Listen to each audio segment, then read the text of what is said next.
Hello, everyone. I'm delighted to be with you this early afternoon. I want you to know that about 17 days ago, I had the perfect speech, all bottled, packaged up, and ready to deliver it, and it vaporized in Cambodia. Cambodia was a very, very hard trip this year. I have a dying daughter. So in the last 6 days, I've been walking around, lathering up anxiety and sweat, trying to figure out what to share with you today. So bear with me. I'm sharing with you moments. They may not be in the sequence as I would have loved for them to be, but they're here, and I think that you feel them. I live in St. Albans, Queens, in the house that I actually grew up in. I have 4 sisters, 7 nieces and nephews, and a host of relatives that frequent my home my entire childhood. I grew up in an extended family system. I had many, many moms, many, many dads, many, many extended family members. Blood had nothing to do with it. My studio is in my backyard. It is my father's 2-car garage that I converted about 30 years ago, but was never, ever really able to fully use it until maybe 10 years ago when I began to think about downsizing and retiring. I've been an adjunct professor for 26 years, and as all you may know, adjunct professing does not pay. So you have to have multiple jobs. So I held 6 jobs for 25 years, 6 days a week. Joy was weaved into most of it because I was fortunate enough to teach my material and to a wide audience. My childhood dining room table is where the impetus to explore the world was encouraged. My dad made a career out of the military, not a chosen field, but one of the few occupations for a brown man born in 1915. He, my mom, his military friends, and guests from all around the world, and my family members gathered around our dinner room table every Sunday and told stories, beautiful stories. Stories that went far beyond the landscape of my backyard. My sisters and I, we were listeners, and me, I was a big dreamer. I would swing on the swing in the backyard and sing Somewhere Over the Rainbow over and over and over again until my older sister would throw rocks at me. But these stories that I heard around the dining room table activated my curiosity, triggered my dreams of wild adventures. I began to imagine that I too one day would travel to faraway places. These are 2 of my sisters. The other 2 wouldn't cooperate. It's not easy having 4 sisters. So places in the world I was dreaming about had different smells, and foods came in different colors and textures and patterns, where people walked differently and dressed differently and adorned themselves, where their houses were made out of different kinds of material, where their dress and adornment practices were different, where their gods had many, many different names. I never, ever in my life feared otherness or difference. Instead, I loved it. As a young adult, I sought travel as a way to expand my personal boundaries, to go beyond my personal story of being a brown girl, being raised on a Navy block in St. Albans, Queens. I wanted to go beyond my comfort zone and stretch. When my buddies were entering into grad programs, I was entered into the traditional lives of cultures throughout the world. The world was on my agenda. I was in search of my dining room table. These are some of the images of things that I've seen around the world. This is a clay temple in Jemé, West Africa. I was actually visiting a student of mine who was in the Peace Corps. This is a floating market in Vietnam, and I only go to see her smile. I go and buy my fish from her every morning in Cambodia. She gets up at 5 in the morning, she goes and fish, and she comes and she cooks it, and she won't cook it until I come right in front of me because she knows that I'm fragile. But markets where I go, I believe that I was born in them. They're dominated by women, and there's a roar in there. I also love food and arrangements of them and the care that people take in arranging them and just selling them. It's very, very, very beautiful for me. Once again, the markets are dominated by women. In these markets, I will meet a woman who will have a daughter who will become my guide and my language teacher. In traditional cultures, little girls are never let out of the eyesight of their parents. Women in these places see me as safe. They see the way that I dress. Sometimes my hair is covered. My arms are never exposed. I never have on shorts. They consider me decent. They don't know the whole truth, though. And so they trust me with their daughters. So when I stay in a village 6 or 7 days and I'm getting ready to go someplace else, and they're so nervous that I'm a woman traveling without a husband and without a baby, they say, take my daughter, she'll keep you safe, and she will bring you back. And that's exactly what I do over and over and over again. In my travels, I'm looking at architecture. I'm looking at the way food is stored. I'm looking at the way villages are compounded according to gender, food, hierarchy. I'm looking at carvings and paintings, and I'm overjoyed when I see paintings that I've been painting on my pots for 40, 50 years, yet I've walked into this village for the first time. I'm looking at tools and the multiple ways that people use them. And I'm also making friendships I hope, for a lifetime. I'm always all over the world explaining my hair, like many of us are. But you know something? I'm making people explain theirs to me too. So this is a market in Dalat, Vietnam. This woman has my hair in her hand. And this is her daughter who's taking her traditional hairdo out to show me, let's share hair ideas. They have no idea that my hair cannot do what theirs can. And here I am with children who are innocent all over the world, where I'll sit down with them and completely take out my hair and let them touch it and let them explore it. It's not a microaggression for me, it's sharing. Africa was the first place I went. It's the home of my ancestors. When I traveled there, I met somebody in the airport who told me he could show me Africa like I could never see it. And I trusted him, and I lived in his village for 9 months. And that's in the middle, that's Lahai. And those are his mother and his sister. It's his village that I lived in 9 months and would expose the seasons in a traditional village and all the things that went on. When I asked him what his age was, he thought it was ridiculous and told me I had to ask his mother. When I asked him what he was going to be when he grew up, because we were probably in our 20s, he told me, well, of course, a dictator. I lost touch with Lahai. I don't know if you can be a good dictator, but I hope you can. In these traditional villages, I do what the women do. I'm very independent. I don't like to be told what to do, but I'm also a guest in another culture. So I do what women do. So here I am making pots in Mindeland and firing them. Many times I'm joining other artists who are there also making pots, and this is Winnie, that many of you know. And here I am in Thailand with a woman learning how to burnish with an oiled iron oxide oil towel. This is my girlfriend's little boy, and this is in Cambodia. And he's a farmer. His father and mother are farmers. And so I brought him a felted little goat as a gift, and I gave it to him. And he looked at it, and he said, Tompu, and what's that? And I said, Kung Fu. He said, toy. He looked at it, he smelled it, he threw it on the ground, and then he picked this up. That's his toy. He taught me something. A toy is not a toy if it's not your toy.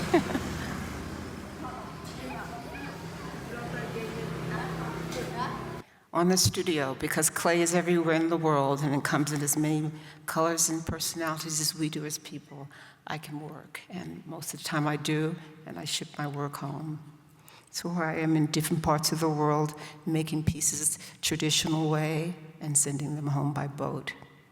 Building kilns or working in very, very sophisticated kilns.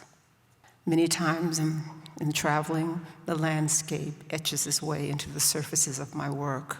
This is the rice paddies in Vietnam. This is the Kia needles in South Africa as well as the continent. This is the landscape in Kenya on the side of a water vessel of mine. And this is graffito on a temple in Burma that I put on a water jug. Sign and symbol is fascinating to me is when I'm in a place and I have to read according to the way people are dressed or how they adorn themselves on what they're communicating. This young boy is communicating to this young lady, I can hunt and bring meat. She's going to be communicating with the millet beautifully around her head. I can grow flour and I can make bread. These women are telling me that they're getting prepared for a ritual of female excision by the way that they're adorned. No communicating, no talking, and just the adornment of the body. This is a kitchen that Lahai walked me into in Mendeland, Sierra Leone, telling me that this would be my kitchen, and I became very emotional because these paintings that were done with terra sigillata, I had been putting on my pots for over 25 years, but I was walking into this kitchen for the same time. And when I got emotional about it and said, how can this be? I've never seen these before, but they're tattooed on my arm. He said, welcome home. This is your residual language. Here I am with the Maasai, where I went to learn to do beadwork, which I hated. I couldn't sit still. So I had Cynthia, the little girl standing next to me, make all my beadwork, and I lied and said I made it. When I asked Cynthia what she was going to be when she grew up, she said, I don't know. And I said, you're going to be the first woman president of Kenya. And she said, good idea. I'm always admiring traditional dress and adornment practices and understanding the symbolism in the language and the way that these women have adorned themselves for centuries.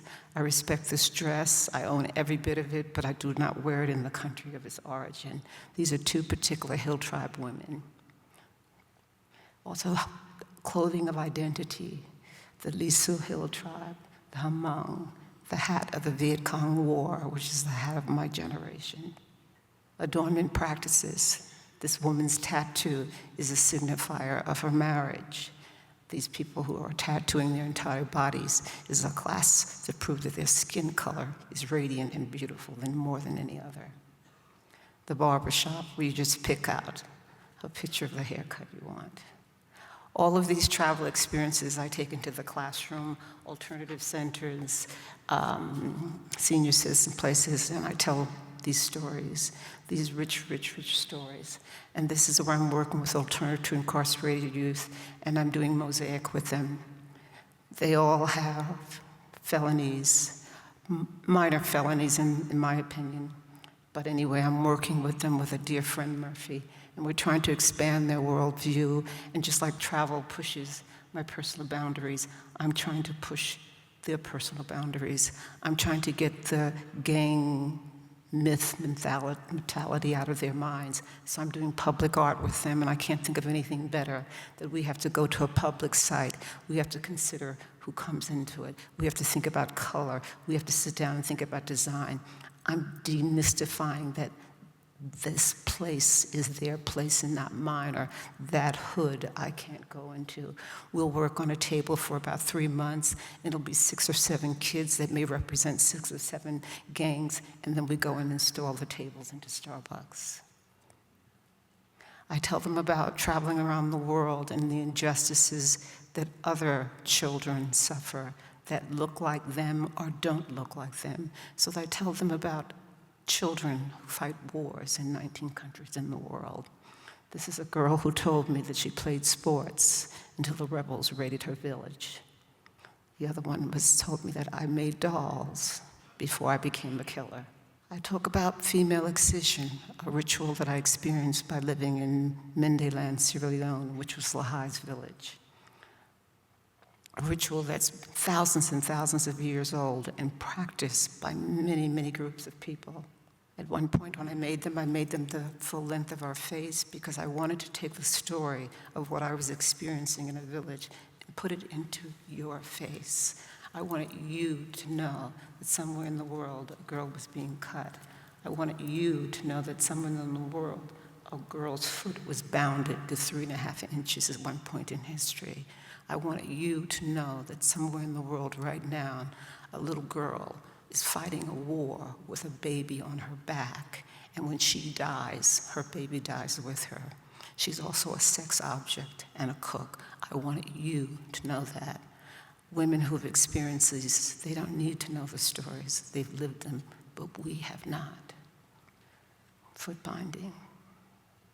These rituals have very much similar relationships to gangs and why people join gangs for safety, for gender protection, for the perseverance of life. So in telling these stories to my students, I'm trying to humanize that something that we would call barbaric is something we all have participated in as human beings. The maple tree series, where the trees were used as a social and political symbol. We never read about this in our history books. I read about it on an Amtrak train going to Slippery Rock, Pennsylvania, 29 years ago. I became so angry that by the time I got there, I began building them and spent 10 years on the series, rewriting history, telling us that the story of indigenous people, Africans and Europeans, fought with the branches of the maple tree in their hands, saying, we don't have to exploit human beings by bringing them here in the Mid-Atlantic trends and put them on sugarcane plantations. There's a tree here that God put. So these are the story, bringing it back into the classroom. They change according to where they're installed. Dolls of identity. My mother made a doll with me, probably about 14 or 15 years old, when I was pouting about not feeling powerful as a brown woman with woolly, kinky hair, something we all struggle with. And all of these experiences and all these travels is little girls that I saw first, the inequities in their lives, the way they don't go to school, the way they do the work of adult women, the way they're married off to a man the age of their grandfather, how they're not ever asked what their favorite color is. These girls are certainly loved. But from my center of the world, where I come from, it's different. These little girls come into my life daily. They teach me how to hunt, how to wash my clothes in the river. They keep me safe from men because I'm single. They comb my hair over and over and over again until my head's three-dimensional and throbbing. They teach me their mother tongue, and if I say a sound incorrectly, they don't hesitate to stick their finger right in my mouth and push my tongue up to make you say it properly, and they say it over and over and over again and get closer and closer. They don't mind. Our ritual becomes of a sisterhood, and in many cases, they become my mommy when I'm abroad, and they become my daughters. Powerful little girls, sassy little girls. Human trafficking. I read a book and went to Cambodia, but Cambodia sent me back right home here to work with trafficking right in my own community. It's everywhere. You don't have to be a feminist or a woman to protest violence against women, little girls, little boys, or anyone. You just have to be human, and that's something every one of us in this room is human. If we can't actually do the work, we can support somebody who can. This is a Somali mom who I read about 18 years ago. Read the story and it broke my heart of a child sold into sexual slavery. I wrote her and asked her, what could I do? I'm an artist. She said, come to Cambodia. The girls in the green have gone through 5 years of training, rehabilitation, therapy, medication, education, and now they're called Voices of Change. They walk through the areas of Phnom Penh where the brothels are, where they were once in captivity, and they stand outside and they sing a song. If the girl comes to the window, they know they can then come back later with police to raid the brothel. Glamour magazine is how I found out about the Somali magazine. Every June, there's an issue that talks about 3 women in the world doing powerful things, and Somali's story was in there. Somali lives with her girls at night when she's reading them stories. By day, I play with them with art supplies.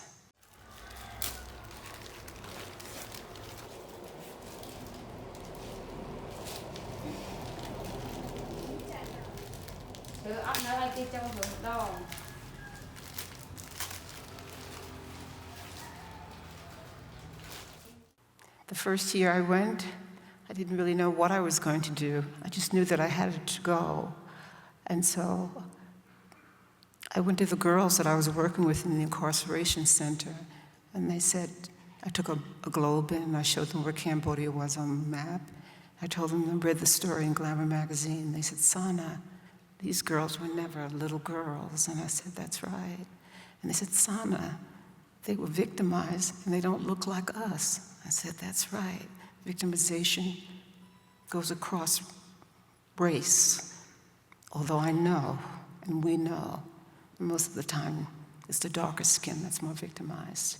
So they made dolls that I took to Cambodia, because that was the first project they did when they came into the incarceration center. Then we made Zuri slippers, and then we did felted flowers, and then we made handbags. I kept going back every year, because every year when I looked at these girls that I thought were going to be broken spirits, I saw them alive and full with energy, and it invigorated me and gave me faith. And so I said, I want to be a part of their healing as long as I can. So I've been going back every year, except for the 2 years of the pandemic. So this is Kim, who is now the manager of the Apron Project, and here she is, about maybe 19 years old. She just made 38, and that's Lalu, and I just loved the way she laughed, and she told me that she was going to be a doctor when she finished the Safe House. Not only do we make art and sing and dance and do crafts and martial arts and fish farm, we also console each other when we have to go to court and face the trafficker face to face and say what he did to us and how he did it. It is a very traumatic experience for a child of her age that probably is not even 12. But she's been trained through dance, through song, through the other sisters, how to go forth, and she's not alone when we walk into the courtroom. We are trying to stop the Happy Man Bar. These are all survivors that I met between the ages of 14 and 17 who've gone off to college in Australia and who've come back since the pandemic, all of them working for Somali Mom. Every one of them are survivors. And this is me coming back after 2 years of a break from the pandemic. And I was shocked when they walked me into the rooms, and these were the new survivors. I had never seen survivors this young in 18 years. This is Jane, and I love what she says. In the end, when all is done, they cannot say, I did nothing.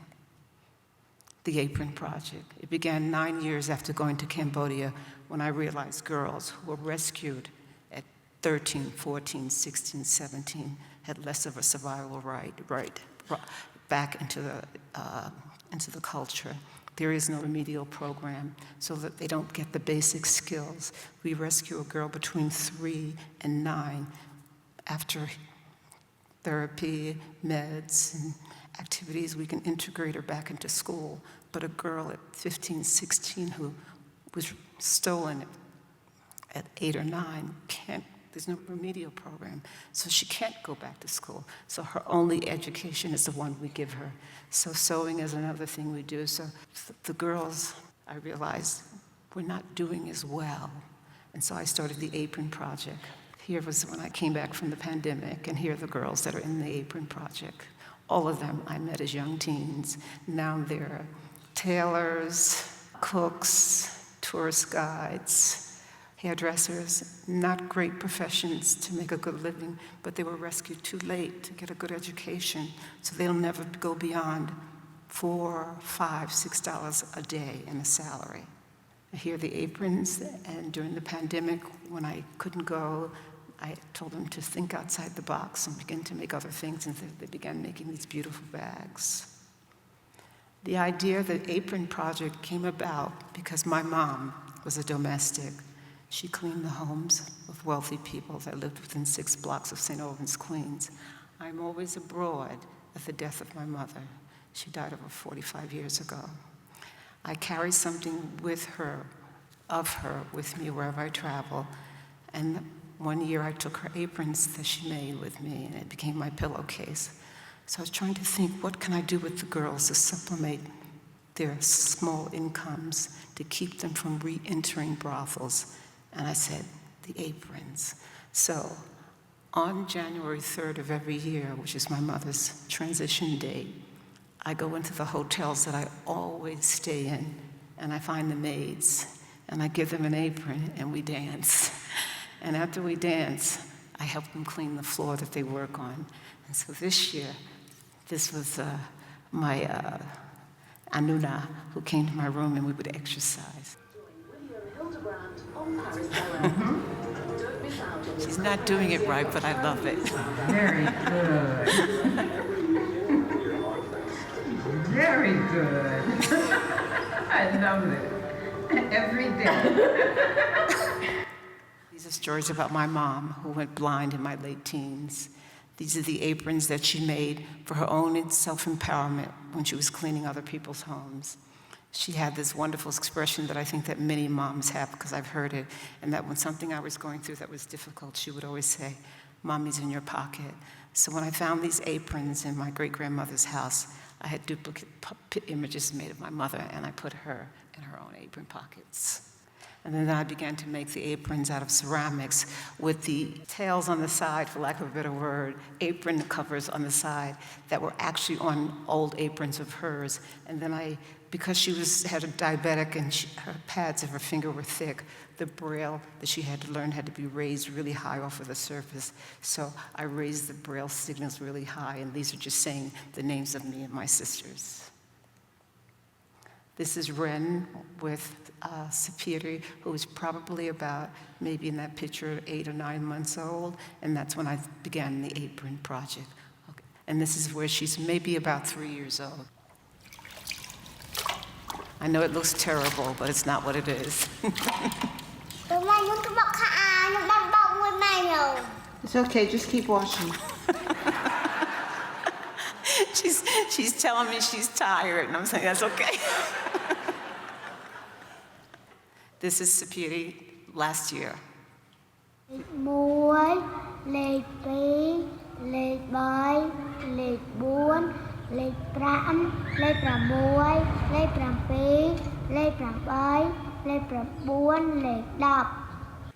This is Tina. My name is Kina. I am a survivor. Ren, the first survivor I met, she's 37 now. My name is Rain. I am a survivor. Art is about a particular person at a particular time. I went to Cambodia because of Somali, but Cambodia had other things for me to learn. I was 21 years old when the Khmer Rouge invaded Phnom Penh. I was not reading about this in the newspaper. I learned about the Khmer Rouge in Cambodia. I would go to the killing fields with my Cambodian friends in the morning. The most shocking things was the clothing that had been preserved, but yet the skeletons are everywhere. This is the body of work that I began to make, but I didn't complete it. All of my art projects I take to Cambodia and include the girls in with it. For whatever I pay a designer or an assistant here in my practice is the same price I pay the girls in Cambodia. This is a new series that I'm working on, Topsy-Turvy Dolls. It's an old doll made during the antebellum South that was normally black and white, and enslaved house slaves made these dolls in black and white so their daughters would be able to play with a doll. They taught their daughters that when the master was there, they could only play with a doll that had the white face. But when the master was not there, reverse the doll and play with the black face. Mommy wants you to see you. I thought it was such a beautiful story of love and resistance in an ugly time in history.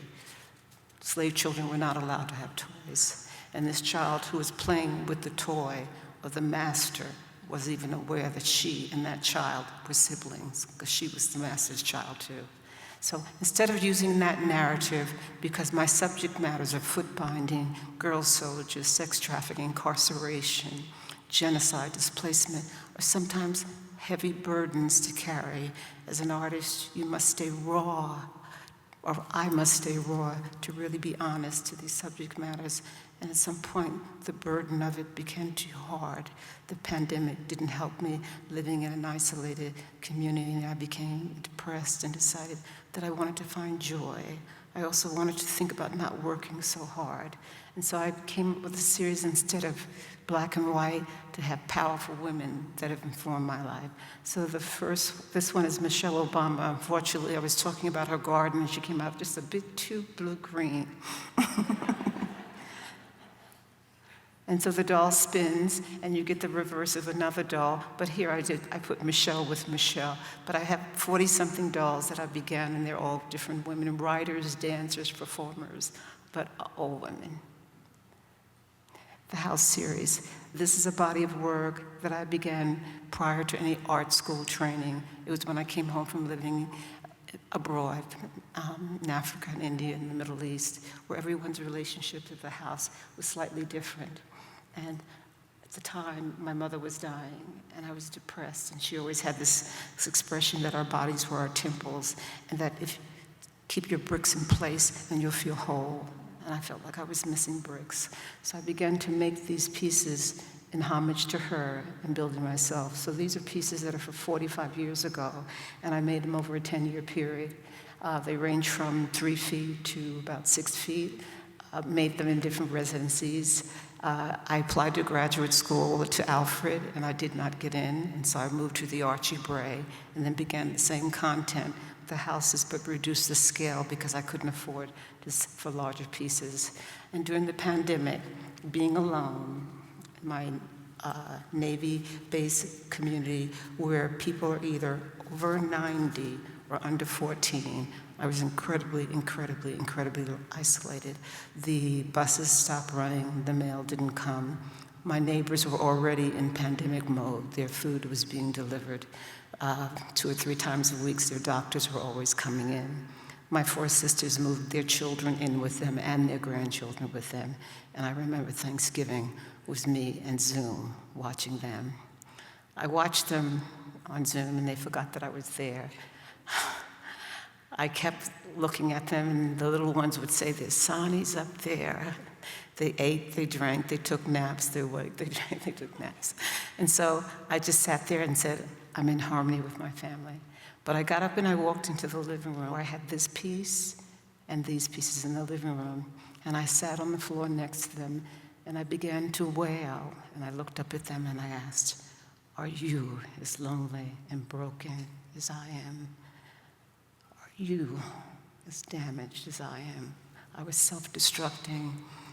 I felt like I had unraveled without the skills to know how to put myself back together again. And as I sat there with them and touching them on that cold floor, I swear they whispered to me, Sana, you saved us for over 40 years. Now go save yourself. I got up and walked into the studio, and I made these. So I'm returning to a body of work that started off as really pure joy, celebrating traveling around the world. No complicated or burdened messages to carry anymore. And so I'm returning to this body of work, and I'm doing it in the form of residencies. I want to be out of my studio in Queens because I feel locked in. One of the last jobs that I left was teaching children at Jamaica Art Center, where I was for 16 years. It was the hardest job to leave out of all of them, although I've enjoyed teaching many levels. These children I never had to write a syllabus for. I never had to tell them to work, get off your cell phone. I never had to convince them that ceramics was important, that you can read and write. Never. They were pure joy. This is Om. What do you think? It's amazing. What's amazing about it? It's so big and What else? how it's not like falling apart or like falling in a bit. Mm-hmm. What's the most exciting part of it for you? Show me the most exciting part of the sculpture. the colors that you already put here, even though it's not dry and gray and glazed. Next. Coffee, nice coffee. Good job. Don't hurt those elbows. Nope, no, not so hard, not so hard. I was teaching them how to make slabs, and you showed them 6 or 7 ways, and they came up with this beating their elbows, and I just said, just please don't break your elbows here. So everyone, I want you to meet a new student of mine named Jackie. She came here 6 weeks ago thinking she was going to get a mold and some plaster stuff to pour into it. Can you believe it? I told her that was the 1960s and we don't do it anymore. She actually tried to drop the class, and then I gave her a slab of clay, and look what she made. And Jackie, tell us how you have come back to life. I don't know why she trying to tell everybody my secret. When I first walked in here and seen it wasn't the way it was, I was about to run. But I'm so happy I stayed, and this is what I made, and I'll be back. And it's wonderful. Thank you for taking my class. You're welcome. Now I'm retirement as of August 15th, and it's retirement/residencies. I wrote about maybe 15 to 20 residency applications to the conclusion of the pandemic, and I've begun them. I decided that I have really shared my career with extending my human hand to everyone in need, never having secrets, sharing what I knew. I could be competing for a grant and tell you about it and compete right along with you. I never wanted success alone. I always wanted to share it. But now I'd want to be a teeny bit self-full and pull back a little bit more for Sana. So now I've opened doors for people. I want to walk through doors that are open. So this is Township 10, the Archie Bray, and Penland. All open doors. This is the bodies of work that are coming out of these residencies. My mom, on her dying bed, said to me, if you must do art, something that she knew nothing about, make it important. She said, keep in mind what kind of citizen you want to be. I'm thinking about that all the time. These are just some beautiful images on the road.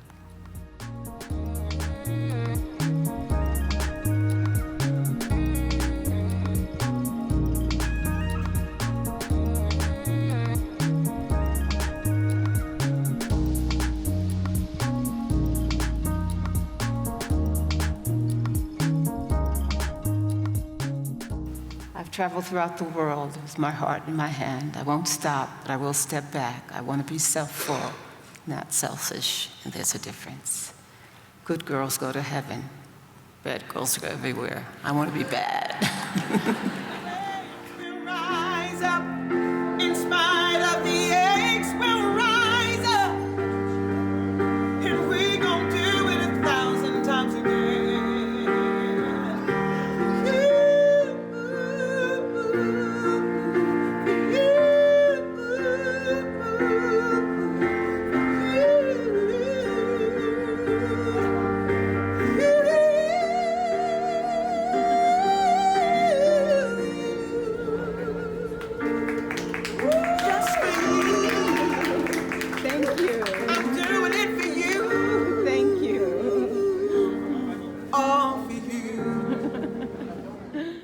I was a witness to her being robbed and having worked in attempt to be robbed. And having worked in alternative incarceration, Murphy and I learned from our inmates all the things that they did and how to avoid them. So in the 42nd Street subway, I saw a setup of 3 people getting ready to rob her. All they needed was a train coming in from one side and a train coming in from another. And so I saw the strategy and I thought about it. And so I went and sat in between 2 of them and put my foot a little bit in front so that when they went to grab the money for the one who was in the door, it would have been a little difficult.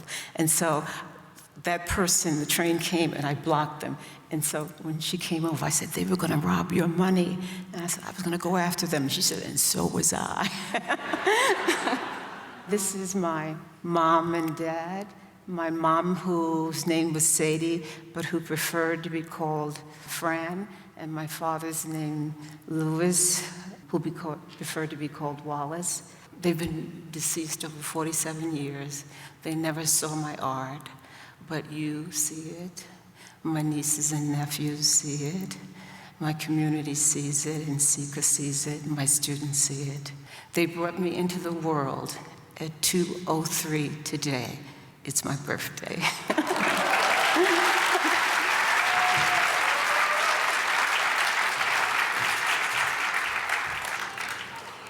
This presentation is dedicated to Sarat.